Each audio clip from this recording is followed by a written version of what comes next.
स्वागत है आप सभी का देव ऑटोमोटिव में। आज हम बात करने वाले हैं सबसे महंगी हीरो स्प्लेंडर प्लस का। ये है 2.0 एक्सटेक वाला 2025 model. Features, mileage, top speed, on road कीमत क्या रहने वाली है, सारी जानकारी देने वाला हूँ।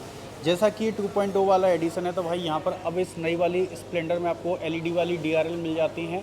और इस गाड़ी में अब आपको मिलती है भाई हेलोजन के बजाय इसमें एलईडी हेडलाइट आपको मिल जाती है, जो कि बहुत दिनों से जो लोग हैं वो डिमांड कर रहे थे। और फाइनली अपडेट के तौर पर इस नई वाली स्प्लेंडर में कंपनी ने यहाँ पर ऑल एलईडी हेडलाइट का सेटअप यहाँ पर दे दिया है।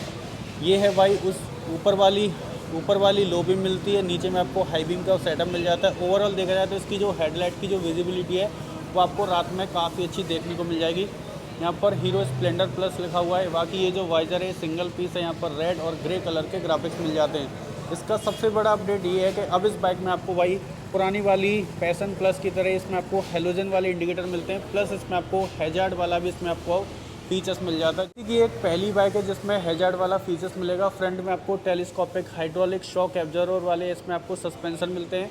आगे वाला जो टायर है वो आपको मिलता है यहाँ पर आपको 80/100/18 का। इसमें आपको कॉम्बी ब्रेकिंग का सेटअप मिलता है। अगर आप इसमें दूसरा टॉप मॉडल लेते हैं तो वहाँ पर आपको स्प्लेंडर आपको 240 mm की डिस्क ब्रेक में भी देखने को मिल जाती है। उसमें भी आपको कॉम्बी ब्रेकिंग का सेटअप मिलता है। दोनों साइड में रिफ्लेक्टर मिल जाते हैं, ब्लैक कलर के यहाँ पर आपको मिलेंगे इसमें एलॉय व्हील। ठीक है, 114 किलोग्राम की ये बाइक है। इसकी अगले अपडेट की अगर मैं बात करूँ तो यहाँ पर बाइक का जो कलर है ये भी टोटल बदल चुका है। यहाँ तक कि इसके पेट्रोल टैंक के ऊपर में हीरो का क्रोम में 3D में लोगो दिया गया।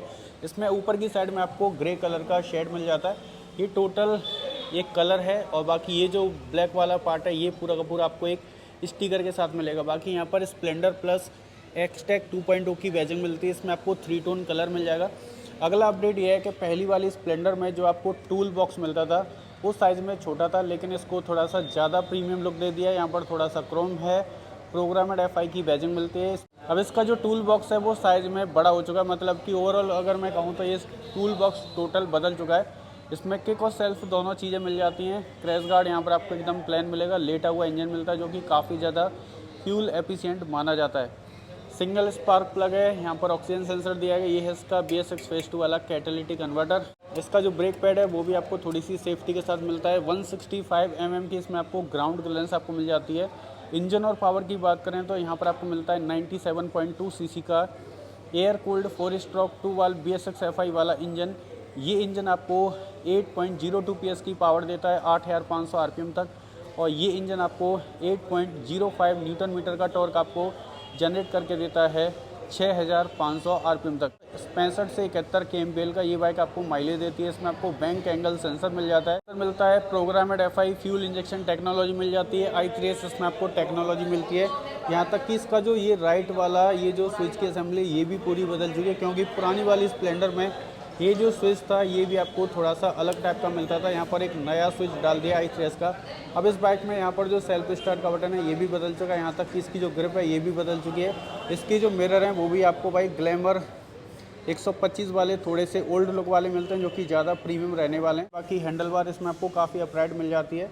USB चार्जर इसमें आपको यहाँ पर दिया गया है। इसमें आपको पूरी की पूरी डिजिटल वाली डिस्प्ले मिलती है, जिसमें यहाँ पर आपको सेंटर में स्पीडोमीटर मिल जाता है। डिजिटल में हेलो माई हीरो यहाँ पर वेलकम के साथ लिखा हुआ आ रहा है। यहाँ पर फ्यूल गेज मिलता है। इसमें आपको रियल टाइम माइलेज इंडिकेटर मिल जाता है। इसमें आपको ब्लूटूथ कनेक्टिविटी मिल जाती है, जिसमें SMS alert, call alert, miss call alert और आप अपने फ़ोन की बैटरी का लेवल इसमें चेक कर सकते हैं। सर्विस ड्यू रिमाइंडर मिल जाता है। यहाँ पर low fuel, gear neutral indicator, i3S check engine, यहाँ पर हेडलाइट, यहाँ पर टर्न इंडिकेटर, यहाँ पर आपको साइड स्टैंड की वार्निंग लाइट मिलती है। 95 की ये बाइक आपको टॉप स्पीड देती है। बाकी यहाँ पर आपको पासिंग का बटन दिया गया है। यहाँ पर आपको अपर पर और यहाँ पर आपको मिलता है भाई इसमें हैजार्ड का स्विच मिलता है। ये इस बाइक का सबसे बड़ा प्लस पॉइंट है। अब इस नई वाली स्प्लेंडर में आपको पासिंग वाला बटन मिल जाता है, जो आपको इसके पुराने वाले मॉडल में नहीं मिलता था। यहाँ पर जो क्लच का लीवर है ये भी काफ़ी हल्का है, लेकिन साइड में आपको कोई भी बार एंड आपको नहीं मिलेंगे। हॉर्न भाई इसमें आपको वही पुराना वाला मिलेगा। बाकी इसकी जो सीट है वो आपको ना तो बहुत ज़्यादा सॉफ्ट मिलती है ना बहुत ज़्यादा हार्ड है, तो मीडियम लेवल का इसमें आपको कंफर्ट मिल जाएगा। बाकी इसकी जो ऊपर वाली जो रैपिंग वगैरह है, ये जो लेदर रैपिंग है ये पूरी चेंज हो चुकी है। इसमें आपको लगभग 785 mm की सीट हेड मिलती है। i3S की बैजिंग मिलती है। पीछे में यहाँ पर आपको एक कैरियर मिल जाता है, जिसमें सामान वगैरह यहाँ पर आप कैरी कर सकते हैं। यहाँ पर हीरो की बैजिंग है। अगले अपडेट की अगर मैं बात करूँ तो यहाँ पर ये जो सीट वाला कावल है आप देख सकते हैं, ये पुरानी वाली सुपर स्प्लेंडर की तरह यहाँ पर थोड़ा सा इसको यहाँ पर ऊंचा कर दिया और यहाँ पर इसकी जो टेल लाइट है ये भी एच शेप की नज़र आ रही है, जो कि टोटल हेलोजन के साथ अगर नीचे की साइड में इस्तेमाल किया गया है। हेलोजन वाले इंडिकेटर मिल जाते हैं। मडगार्ड की जो डिज़ाइन है ये भी पूरी की पूरी बदल चुकी है।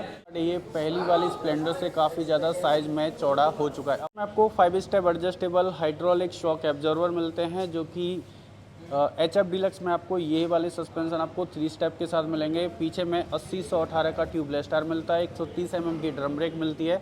अगर मैं इसकी पीछे वाली ब्रेक को दबाता हूं तो इसका जो आगे वाला लीवर है ये भी कनेक्टेड रहता है, मतलब कि दोनों ब्रेक इसकी एक साथ काम करती हैं। बढ़ते हैं इस बाइक के अगले अपडेट की तरफ। तो इस बाइक में अगला अपडेट ये है कि इसके जो फुटपैक्स हैं ये आपको वही पुराने वाले ही मिलते हैं, जो कि मेटल प्लस रबर के बने हुए हैं। इसमें जो चेन सेट कवर है इस नई वाली स्प्लेंडर प्लस एक्सटेक 2.0 में ये आपको भाई यहाँ पर फाइबर बॉडी का मिलता है, लेकिन इससे पहली वाली जो स्प्लेंडर थी उन सभी स्प्लेंडर में ये जो चेन सेट कवर है वो आपको इसमें मेटल बॉडी का मिलता है। यहाँ पर जाली वाला साडी गार्ड है, जो कि अभी असेंबल नहीं है।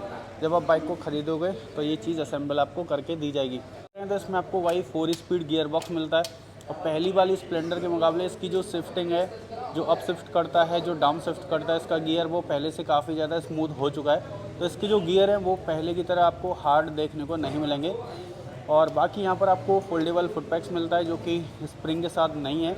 और यहाँ पर आपको side stand engine cut off sensor वाला फीचर्स मिल जाता है। अब जैसे ही मैं इसके साइड स्टैंड को यहाँ पर डाउन कर देता हूँ, अब जैसे ही बाइक को अगर मैं स्टार्ट करता हूँ, अब देखो बाइक स्टार्ट हो जाती है क्योंकि बाइक न्यूट्रल में है। यहाँ पर इसका साइड स्टैंड डाउन है, लेकिन जैसे ही मैं इसमें क्लच को दबाकर यहाँ पर गियर को डालता हूँ तो इंजन इसका तुरंत बंद हो जाता है, कट ऑफ हो जाता है। तो प्राइस की बात करें तो Hero Splendor plus Xtec 2.0 edition के ड्रम ब्रेक की जो एक्स-शोरूम कीमत है वो है 83,851 रुपये और इसकी ऑन रोड कीमत है 1,04,76 रुपये। अगर आप इसमें डिस्क वाला मॉडल लेते हैं तो डिस्क मॉडल की जो एक्स-शोरूम कीमत है वो है 84,401 रुपये और डिस्क मॉडल की स्प्लेंडर प्लस में ऑन रोड कीमत है 1,01,091 रुपये। तो ये ऑन रोड कीमत की जानकारी मैंने आपको बताई है फ्रेंड्स ऑटोमोबाइल्स राया मले मथुरा शोरूम की सारी जानकारी आपको इस वीडियो के डिस्क्रिप्शन बॉक्स में मिल जाएगी।